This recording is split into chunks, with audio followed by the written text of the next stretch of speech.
இந்த நிலையில் இப்பொழுது நெல் அரிசிக்கான வர்த்தமானி விலை குறித்தான தகவல்கள் இவ்வாறு தரப்படுகின்றன.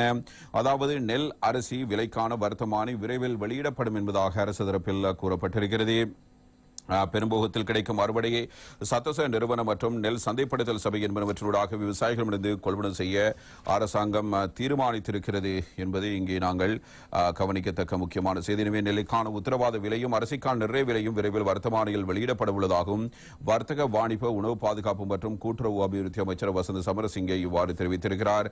அனுராதபுரத்தில் நேற்றைய தினம் ஊடகங்களுக்கு கருத்து வெளியிடும் போதே அவரால் இவ்வாறு கூறப்படுகிறது. சத்தோச நிறுவனம் மற்றும் நெல் சந்தைப்படுத்தல் சபை என்பனவற்றினூடாக விவசாயிகளிடமிருந்து நெல் கொள்வனவு செய்ய நடவடிக்கை எடுக்க திட்டமிட்டிருக்கிறோம் என்றும் பெரும் எண்ணிக்கையிலான களஞ்சியங்கள் சேதமடைந்த நிலைமையிலே இருக்கின்றன.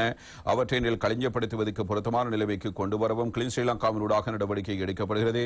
விரைவில் இந்த நடவடிக்கைகளை நிறைவு செய்ய எதிர்பார்த்திருக்கிறோம். விவசாயிகளுக்கும் அநீதி ஏற்படாத வகையிலும் நுகர்வோருக்கும் அநீதி ஏற்படாத வகையிலும் நிறைய விலையை தீர்மானிக்க வேண்டியிருக்கிறது. தற்போது 1 கிலோ அரிசி 230-240 ரூபாய்க்கும் இடையில் விற்பனை செய்யப்படுகிறது. இதனை விட அரிசி விலை அதிகரிப்பதற்கு இடமளிக்க முடியாது. விவசாயிகளுக்கும் அதுக்கேற்ற விலை நிர்ணயிக்கப்படும். இந்த விடயங்களில் தொடர்பில் நன்கு ஆராய்ந்து நெல்லுக்கு உத்தரவாத விலையும் அரிசிக்கு நிறைய விலையும் விரைவில் அரசு வர்த்தமானியில் வெளியிடப்படும் என்று அவர் குறிப்பிடுகிறார். சிவப்பு பச்சரிசிக்கான தட்டுப்பாடு தொடர்பில் நேற்று முன்தினம் ஊடகங்களுக்கு கருத்து தெரிவிக்கையில் சந்தையில் சிவப்பு பச்சரிசிக்கு தட்டுப்பாடு நிலவுவதாகவும் அவ்வாறு இருந்தாலும் அதிக விலைக்கு விற்பனை செய்யப்படுவதாகவும் மக்கள் விசனம் தெரிவிக்கிறார்கள். மாத்திரை, காலி, ஹம்பாந்தோட்டை மற்றும் கிழக்கு பகுதியிலேயே இந்த சிவப்பு பச்சை அரிசி பயிரிடப்படுகிறது. இது தொடர்பில் நாங்கள் சில ஆய்வுகளை முன்னெடுத்திருந்தோம். 2024 ஆண்டில் 2,77,315 ஹெக்டேர் விவசாய நிலத்தில் சிவப்பு பச்சை அரிசி பயிரிடப்பட்டிருக்கிறது. அந்த வருடத்தில் இரு போகங்களிலும் 1.1 மில்லியன் மெட்ரிக் டன் நெல் அறுவடை கிடைத்திருக்கிறது. இந்த வருடத்துக்கான பெரும்போகத்தில் 1,61,065 ஹெக்டேர் விவசாய நிலத்தில் சிவப்பு பச்சை அரிசி பயிரிடப்பட்டிருக்கிறது. எனவே இந்த அறுவடையின் போது 6,48,816 மெட்ரிக் டன் நெல் கிடைக்கும் என எதிர்பார்க்கிறோம். எனவே இந்த வருடத்தில் சிவப்பு பச்சை அரிசிக்கான தட்டுப்பாடு ஏற்படுகிறது. 2024 ஆண்டில் முன்னைய அரசாங்கத்தால் முன்னெடுக்கப்பட்ட ஒரு சில வேலை திட்டங்கள் காரணமாகவே இன்று சிவப்பு பச்சை அரிசிக்கான தட்டுப்பாடு ஏற்பட்டிருக்கிறது. இந்த தட்டுப்பாட்டை நிவர்த்தி செய்ய அரசாங்க தரப்பில் முடிந்த முயற்சிகளை எடுத்திருக்கிறோம். இந்தியாவுடனும் கலந்துரையாடி முயற்சித்திருக்கிறோம். விலை குரலையும் முன்வைத்திருக்கிறோம். எனவே சிவப்பு பச்சை அரிசிக்கு தட்டுப்பாடு ஏற்பட்டுள்ளது என்பதை ஒப்புக்கொள்கிறோம். எமது நாட்டில் 15 தொடக்கம் 20% மாணவர்களாலேயே சிவப்பு பச்சை அரிசியை நுகரப்படுகிறது. எனவே எமது நாட்டில் அறுவடை செய்யப்படும் சிவப்பு பச்சை அரிசி எமது நுகர்வுக்கு போதுமானதாக இருக்கும். இதற்கு முன்னர் இவ்வாறு தட்டுப்பாடு ஏற்பட்டுள்ளது. கடந்த ஜனாதிபதி தேர்தலின் பொழுது 20 கிலோகிராம் சிவப்பு பச்சை அரிசி பகிரப்பட்டது. இந்த தீர்மானத்தை எடுக்கும் போது சிவப்பு பச்சை அரிசி உண்ணாத மக்களுக்கும் அந்த அரிசியை விநியோகித்ததால் அந்த அரிசிக்கு தட்டுப்பாடு ஏற்படும் என்பதை அப்போதைய அரசாங்கம் தீர்மானித்திருக்க வேண்டும் என்பதாக அமைச்சர் வசந்த சமரசிங்க இவ்வாறு குறிப்பிட்டிருக்கிறார். இதனத்தில் முன்னாள் அமைச்சர் மஹிந்த அமரவீர தெரிவித்த கருத்து இவ்வாறு வெளியாக இருக்கிறது. அரசுக்கு தண்ணி காட்டிய அரசு இறக்குமதியாளர்கள் நாட்டரசி போர்வையில் பாஸ்மதி உளுந்து இறக்குமதி என்பதாக இந்த தகவல் தினக்குரல் பத்திரிகையில் வெளியாக இருக்கிறது. நாட்டரசு இறக்குமதி செய்வதற்காக அனுமதி வழங்கப்பட்டிருந்த காலத்தில் இந்தியாவில் இருந்து பாஸ்மதி அரிசி, பயிறு, உளுந்து மற்றும் கஜு ஆகியவை அதிக அளவில் இறக்குமதி செய்யப்பட்டுள்ளதாக முன்னாள் விவசாய அமைச்சர் மஹிந்த அமரவீரவினால் இவ்வாறு தெரிவிக்கப்படுகிறது. இறக்குமதியாளர்கள் சிலர் அரசு கொள்கலன்களில் மறைத்து வேறு தானிய வகைகளையே அதிக அளவில் இறக்குமதி செய்துள்ளதாகவும் அவை இப்போதும் அவர்களின் களஞ்சியங்களில் மறைத்து வைக்கப்பட்டிருப்பதான ஒரு குற்றச்சாட்டினையும் அவர் இவ்வாறு முன்வைத்து பேசியிருக்கிறார்.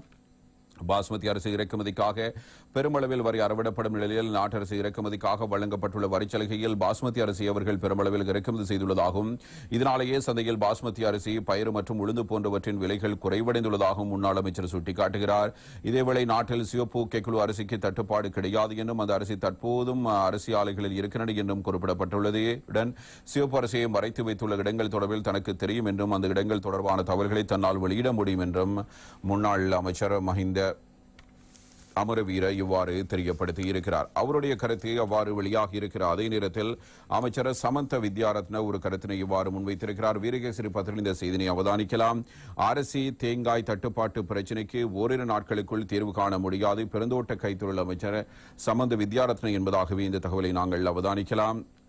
எமது அரசாங்கத்தின் மீது மக்களிடத்தில் பாரிய எதிர்பார்ப்பும் நம்பிக்கையும் உள்ளது. எனவே அந்த நம்பிக்கையை கடுகளவேனும் சிதைக்க இடமளிக்க மாட்டோம். எமது ஆட்சி காலம் நிறைவடைவதற்குள் நாம் மக்களுக்கு வழங்கிய வாக்குறுதிகளை நிறைவேற்றுவோம் என்று பிறந்தோட்ட கைத்தொழில் மற்றும் சமூக உட்கட்டமைப்பு அமைச்சர் சமந்த வித்யாரத்னவினால் இது தெரிவிக்கப்படுகிறது. எனவே கடந்த அரசாங்கத்தினால் முறையாக திட்டமிட்டு மக்களின் கருத்துக்களை கேட்டறியாமல் மேற்கொண்ட அபிவிருத்தி வேலை திட்டங்கள் தற்போது பயனற்றவையாக மாறியுள்ளன. ஆனால் எமது அரசாங்கத்தினால் முன்னெடுக்கப்படும் திட்டங்களை நாம் முறையாக மேற்கொள்வோம். இந்த வருடத்தில் மிக முக்கியமான 3 கருத்திட்டங்களை முன்னெடுத்திருக்கிறோம். அதில் பிரதானமாக கிளீன் ஸ்ரீலங்கா வேலை திட்டம் அமையப்பட்டிருக்கிறது என்பதும் இந்த திட்டம் கடந்த அரசாங்கத்தால் முன்னெடுக்கப்பட்ட திட்டங்களை போன்றதல்ல. பல சர்வதேச நாடுகள் வளர்ச்சியை இவ்வாறான சில திட்டங்கள் நடைமுறைப்படுத்தப்பட்டுள்ளன. இதன் காரணமாகவே இன்று அந்த நாடுகள் எம்மை விட முன்னணியில் உள்ளன. இந்த கிளீன் ஸ்ரீலங்கா திட்டமும் இந்த நாட்டை கட்டியெழுப்பும் வேலை திட்டமாகும். இது கழிவுகளை அகற்றும் வேலை திட்டம் மாத்திரமல்ல, அதற்கு அப்பாற்பட்டதே. இந்த நாட்டுக்கு மாற்றம் அவசியமாகும். நாட்டில் தற்போது அரசியல் மாற்றம் ஏற்பட்டுள்ளது. நாட்டிலும் நல்ல பல மாற்றங்கள் இடம்பெறுகின்றன. ஊழல் மோசடி விண்வரையும் நிறுத்தப்பட்டிருக்கிறது. உண்மையில் நாம் மாத்திரம் மாற்றமடைந்து போதாது. பலர் மாற்றத்தை விரும்புகிறார்கள், ஆனால் தாமும் மாற வேண்டும் என சிந்திப்பதில்லை. கடந்த காலங்களில் அரசாங்கங்கள் உருவாகும் போது வடக்கு கிழக்கு மற்றும் மலையக மக்கள் ஒத்துழைப்பு வழங்குவதில்லை. தெற்கு மக்கள் மாத்திரமே ஆதரவு வழங்கினார்கள். ஆனால் இம்முறை வடக்கு கிழக்கு தெற்கு மலையகம் என பேதுமின்றி அனைத்து மக்களதும் ஒத்துழைப்புடன் அரசாங்கம் உருவாக்கப்பட்டுள்ளது. இந்த அரசாங்கம் தொடர்பில் மக்களிடத்தில் பாரிய எதிர்பார்ப்பு உள்ளது என்பதை நாம் அறிவோம். மக்கள் எம் மீது நம்பிக்கை வைத்திருக்கிறார்கள். எனவே அந்த நம்பிக்கையை கடுகளவேனும் சிதைக்கிடமளிக்க மாட்டோம். 5 வருடங்கள் நிறைவடையும் போது நாம் மக்களுக்கு அளித்த வாக்குறுதிகளை நிறைவேற்றுவோம். எனவே எமது பயணத்தில் சவால்கள் ஏற்படலாம். தற்போது அரிசி தேங்காய் தட்டுப்பாடு ஏற்பட்டிருக்கிறது. இந்த பிரச்சனைக்கு ஓரிரு நாட்களுக்குள் தீர்வு காண முடியாது. கடுமையான நோயால் பீடிக்கப்பட்ட நோயாளி ஒருவரை போன்றே நாடொன்றையே நாம் பொறுப்பேற்றிருக்கிறோம். திரைசேரி வறுமையாக இருந்தது. பெற்ற கடனை மீள செலுத்த முடியாமல் வங்குரோத்தடைந்த நாடாக இலங்கை இருந்தது. எமது அரசாங்கம் அல்ல, எந்த ஒரு அரசாங்கமும் ஆட்சிக்கு வந்திருந்தாலும் இந்த பிரச்சனைக்கு பூங்கொடுக்க வேண்டி ஏற்படும். நாம் அரசாங்கத்தை பொறுப்பேற்ற பின்னர் கடந்த அரசாங்கங்களை விமர்சிக்க முடியாது. எனவே நாம் பொறுப்புகளை ஏற்றுக்கொண்டிருக்கிறோம். நிச்சயம் பிரச்சனைகளுக்கு தீர்வு காண்போம் என்பதாக அமைச்சர் சமந்த வித்யாரத்ன இவ்வாறு தெரிவித்திருக்கிறார்.